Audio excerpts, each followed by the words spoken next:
right now in melanoma, when we do patients who have resectable disease that have either in-transit or lymph node disease, when we do that resection, we usually offer the patient adjuvant therapy afterwards. The standard of care would be interferon. We could also offer biochemotherapy, and more recently, ipilimumab at 10 milligrams per kilogram. Now, with all of these treatments, we really find that they probably don't work as well as we'd like them to work, and they have the potential of side effects as well.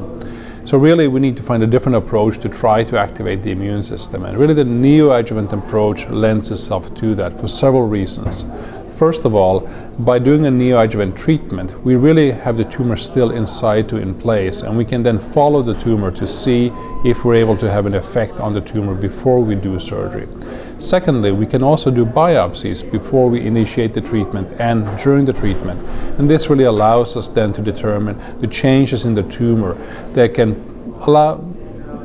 help us develop potential biomarkers then to sort of see who the patients are that will and will not respond. Additionally, many of the studies that we do in a neoadjuvant setting can usually be done in a smaller group of patients compared to adjuvant studies.